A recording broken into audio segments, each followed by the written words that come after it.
Kargil war के दौरान पाकिस्तान के साथ कहां क्या क्या हुआ, सब कहानी बंधेरा का लिख रखा आर्मी ने। ये पुना से लेकर लास्ट पुना तक आप लोग बाद में देख सकता, बाद में पढ़ सकता है। मेरे सामने आप लोग के पीछे की तरफ शायद आप सभी ने सुना तो होगा सियाचिन ग्लेशियर, सुना? एक्चुअली सियाचिन ग्लेशियर के अंदर आप लोग को जाने का इजाजत नहीं होता है, आप लोग जाना भी देगा भी नहीं आर्मी। इसीलिए आर्मी ने क्या कर रखा, टीवी के थ्रू आपको जरिए से आपको क्या बोला था, सियाचिन ग्लेशियर वहां दिखा रहा है। एक्चुअली सियाचिन ग्लेशियर कैसे होता था आप लोग सभी देख सकता है, पूरा बर्फ से ढका रहता है 24 महीना। उस जगह पर ठंड माइनस कितना होता है आज के बात करेगा तो -45 से लेके 50 तक चले जाता है ठंड। उस जगह पर आज भी इंडिया में मौजूद है, ड्यूटी करते हैं। आदमी खाना बनाते समय, चाय बनाते समय, उस समय आदमी क्या करता है, वही बर्फ को पिघाल के खाना बनाता, चाय बनाता है। मेरे बोलने के मकसद ये था, उस जगह पर कोई नदी नाला नहीं बहता है। वही बर्फ, एक पतीला बर्फ पिघलने के बाद बड़े मुश्किल से 3 या 4 गिलास निकल जाता है। कहने के मकसद उस जगह पर मैं अपने सर्विस के दौरान मैं खुद एक नहीं, 2 नहीं, मैं उस जगह पर 3 बार जा चुका हूँ। दूसरी सियाचिन ग्लेशियर के अंदर क्या क्या सामान की जरूरत पड़ता तो आर्मी ने वो सामान भी इसके अंदर मौजूद लूट कर रखा हुआ है। ये कोना से लेकर लास्ट कोना तक आप लोग बाद में देख सकता, बाद में पढ़ सकता है। ये बीच में से शो के इसके अंदर कुछ हथियार लूट कर रखा हुआ है। दूर से आपको दिखा देता 3, जब आप सामने पहुंचेगा ना, कम से कम 10-12 हथियार देखने के लिए मौजूद मिलेगा। हर हथियार के साथ नाम लिखा मिलेगा, यह हथियार का नाम क्या है। आर्मी ने वहां लूट करने का मकसद क्या था, वो हथियार अपना इंडियन का नहीं है, पाकिस्तान के है। कहने के मैं युद्ध के दौरान पाकिस्तान से कैप्चर करके लाया हुआ है, यूज किया हुआ हथियार है। इसीलिए आर्मी ने आपको दिखाने के लिए वहां लूट कर रखा हुआ है। आप लोग सभी बात में देख सकता, बाद में पढ़ सकता है। अब मैं आता हूँ इसके ऊपर, इस किस्म से आर्मी ने क्या बना हुआ है, इसके नाम क्या नाम से पुकारता है, इसके नाम पुकारता है सेंट मॉडल। आर्मी क्या बनाता है, युद्ध चलने से पहले, युद्ध खत्म होने के बाद अपने से सीनियर को विभिन्न देते वक्त बनाता है। जैसे कि मैं आज आप लोग को दे रहा हूं, आप लोग ध्यान से सुनना भी देखना भी है। ये जिन्ना में रेड से खिंचा हुआ है, ये रोड है, कच्चे रोड या पक्के रोड, जिन्ना में नीला रंग से खिंचा हुआ है। ये रिवाज है, छोटे रिवाज, बड़े रिवाज, कुछ एरोमोरा यानी मेरे तब इंडिकेट कर रहा है। ये कोना से लेके ये कोना तक, ये क्या है, एलओसी है। एलओसी का मतलब क्या होता है, गुड। ये और सभी के पास होना चाहिए, क्या होता है, लैंड कंट्रोल। लैंड कंट्रोल से पीछे लाल अक्षर से लिखा हुआ है, उत्तरे गुण मध्यल बीजो मॉडल लिखा हुआ है। ये क्या लिखा हुआ है, पीओके। पीओके का मतलब बहुत कैसे बच्चा, देखो आप लोग से क्या नाम होता है, पाकिस्तान क्या नाम से पुकारता है, आजाद कश्मीर नाम से पुकारता है। क्या नाम से, 19 लड़ाई से पहले कुछ गांव वहां मौजूद थे। पाकिस्तान से रिवाज आता, वो भी अपने इंडिया के अंदर बेता है। कौन सा रिवाज, श्रृंगार रिवाज, पाकिस्तान से इंडिया के अंदर बेता है। सबसे पहले तो आप लोग ये सुनो, 19 युद्ध कारगिल वॉर कैसे हुआ, क्यों हुआ, ये किस कारण से हुआ था। सबसे पहले इंडियन और पाकिस्तान आर्मी आपस में बातचीत कर रखा था, जिनको हम पुकारता समझौता, यानी शिमला समझौता हुआ था। शिमला समझौता के दौरान दोनों ने क्या बातचीत चला पाकिस्तान के साथ, दोनों ने बातचीत चला विंटर के टाइम, बर्फ के टाइम, टॉप के ऊपर न कि पाकिस्तान रहेगा न कि इंडियन रहेगा। कहने के मकसद दोनों नहीं रहेगा, विंटर के टाइम, बर्फ के टाइम। ये पाकिस्तान के साथ बातचीत हुआ था। एक्चुअली तो इंडियन आर्मी ने पाकिस्तान आर्मी को क्या नाम से पुकारता है, रेंजर नाम से पुकारता है। क्या नाम से, रेंजर। क्या नाम से, रेंजर। रेंजर नाम से पुकारता है। दोनों ने बातचीत होने के बाद, एग्रीमेंट होने के बाद, विंटर के टाइम, बर्फ के टाइम इंडियन आर्मी कारगिल के अंदर आके डाउन हुआ था। लेकिन पाकिस्तान ने ऐसा नहीं किया। पाकिस्तान ने क्या किया, हमें धोखा दिया था। क्या दिया था, धोखा। किसको दिया, इंडियन आर्मी को धोखा दिया था। पाकिस्तान को मालूम था इंडियन आर्मी कारगिल के अंदर डाउन हो चुका, सोच के पाकिस्तान एलओसी करार करके अपनी एरिया के अंदर घुस पे चुका था। अपनी एरिया के अंदर कहां घुस पे चुका था पाकिस्तान एलओसी करार करने के बाद।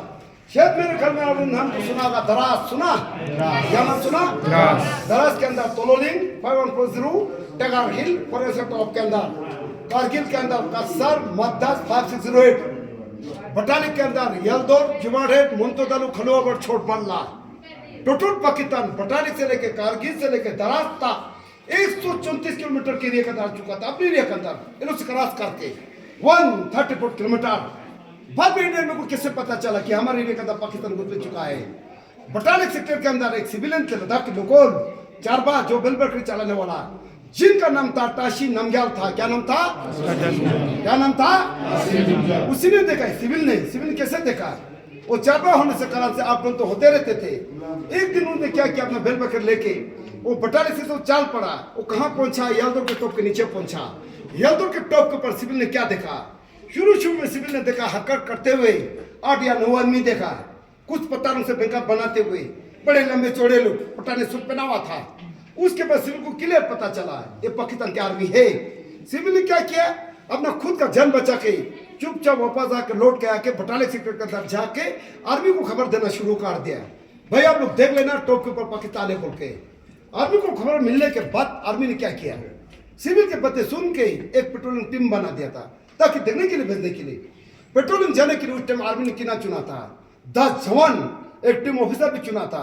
जिस टीम ऑफिसर का नाम था कैप्टन सौरभ कलिया था। क्या नाम था? क्या नाम था? कैप्टन सौरभ कलिया। कैप्टन सौरभ कलिया के साथ 11 पेट्रोलिंग के लिए भेजा तो था, लेकिन 11 में से एक भी लौट के वापस नहीं आया। तब एक भी लौट के ना आने से कारण से लद्दाख का जितना भी आर्मी था रतुम रत कटे करना शुरू कर भी दिया था। लेकिन उस दौरान वक्त मैं खुद आर्मी में ड्यूटी कर रहा था, सर्विस कर रहा था। उस टाइम मेरा ड्यूटी कहाँ पर थे? पेंगोंग के अंदर था। हमें मालूम नहीं था। रात के 11 बजे वहाँ गाड़ी पहुंचा हमारे ट्रिप को लेने के लिए।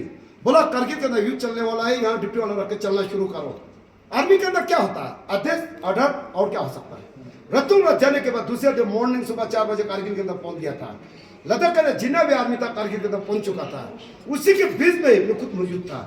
अब जितना भी पाकिस्तान ने हमारे जमीन को कैप्चर करना कर चुका था, उपा करना कर चुका था पाकिस्तान ने। अब किसका बारी है? अब किसका बारी है?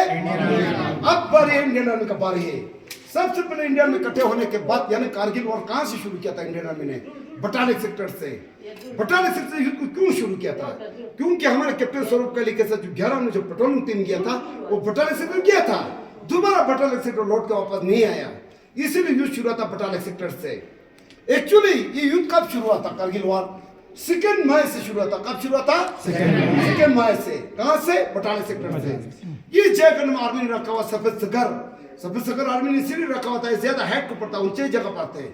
इनको दोबारा रिकैप्चर करना, अपने जमीनों में ऊपर लाने के लिए उस टाइम इंडियन आर्मी को लगभग 1 महीने का समय लग गया था। 1 महीने के दौरान ज्यादा हेड ऊंचा होने से कारण से अपना एयरफोर्स के साथ मिलजुल के लड़ना पड़ा। तक उस टाइम एयरफोर्स ने क्या किया? हवा जजूम से ऊपर से बम भरे गिराना शुरू कर दिया। बाकी आर्मी ने नीचे से अटैक करते करते 1 महीने के दौरान दोबारा रिकैप्चर तो कार भी दिया, अपने जमीनों में ऊपर लाया भी था। लेकिन उस दौरान उस वक्त हमारे टीम लीडर था जिनके नाम था कैप्टन मनोज कुमार पांडे था, 11 रेजिमेंट के थे। यानी युद्ध के लड़ाई के दौरान अपने टीम लीडर यादव के टॉप पर शहीद हुआ था। शहीद होने के बाद उनके काम को देख के, उनके बुजुर्ग को देख के इस जगह पर उनको परमवीर चक्र दिया जाता है। परमवीर चक्र इंडिया के नंबर 1 में आता है। उनको रिकैप्चर करने के बाद, अपने जमीनों में ऊपर लेने के बाद नेक्स्ट समझता तोलोलिंग।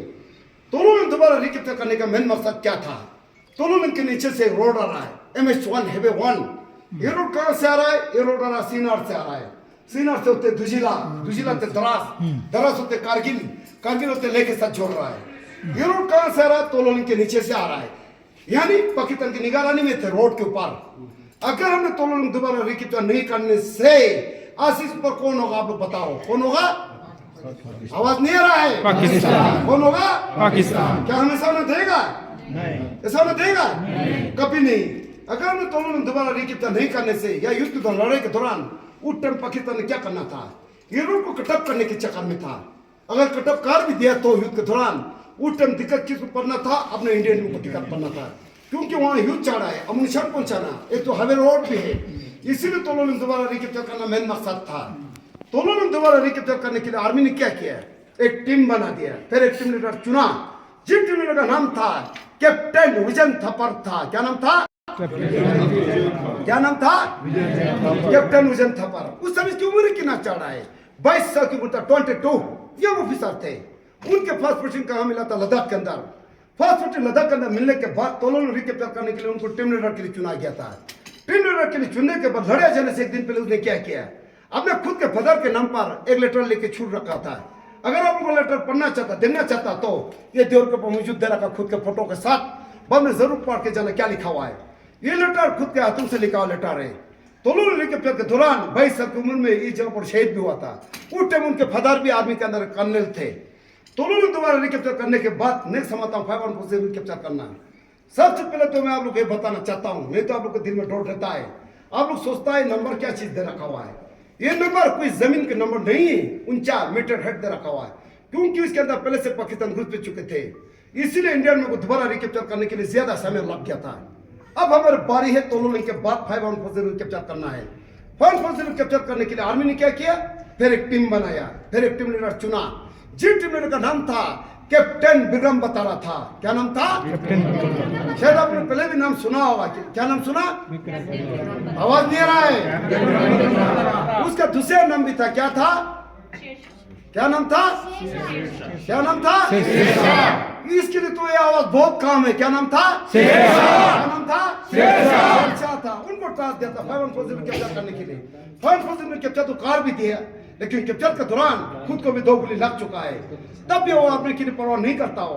देश की चिंता, देश की परवाह। रिकैप्चर करने के बाद आर्मी के अंदर क्या होता है, आपने से सीनियर होता है, वो तो कैप्टन थे 3 स्टार वाला। रिकैप्चर करने के बाद अपने सीनियर को चैलेंज से मैसेज पास कर लेता है। वो चैलेंज के अंदर क्या मैसेज पास कर लेता है, तो ये दिल मंगे मोर। क्या मैसेज पास कर लेता है? दिल मंगे मोर का आर्मी के अंदर क्या होता है, कोर्सन होता है। वो अपने सीनियर को ये बता रहा है, मुझे अभी दिल कर रहा है दूसरे जगह और दिलाओ, मैं उस जगह से पाकिस्तान हटाने के लिए मैं तैयार हूं, ये लिखा होता है। उसके बाद उसके सीनियर ने उनको दोबारा आदेश दिया जाता है, दोबारा टास्क दिया जाता है। 540 कैप्चर करने के बाद अपना टीम को लेके फॉरेन सेक्टर टॉप को कैप्चर करो। यानी फॉरेन सेक्टर टॉप को कैप्चर के दौरान यानी उनको 5 गोली लगने से कारण से फॉरेन सेक्टर टॉप पर शहीद हो जाता है। कौन शहीद होता है? कितना गोली? 5 गोली लगने से कारण से फॉरेन सेक्टर टॉप पर शहीद हो जाता है। शहीद होने के बाद उनके काम को देख के, उनके बदल को देख के इस जगह पर उनको परामर्श चक्र दिया जाता है। बाकी उसके साथी बचा कुचा नहीं, 1 महीने के दौरान पूरे को पूरा रिकैप्चर कार भी देता है। फॉरेन सेक्टर कैप्चर करने के बाद नेक्स्ट समाता हूं टगर हिल। टगर कैप्चर करने के लिए आर्मी ने एक अलग सा एक रेजिमेंट को आदेश दिया जाता है, जिस रेजिमेंट का नाम था 18 ग्रेनेडियर था। 18 ग्रेनेडियर ने पूरे को पूरा रिकैप्चर कार भी देता है।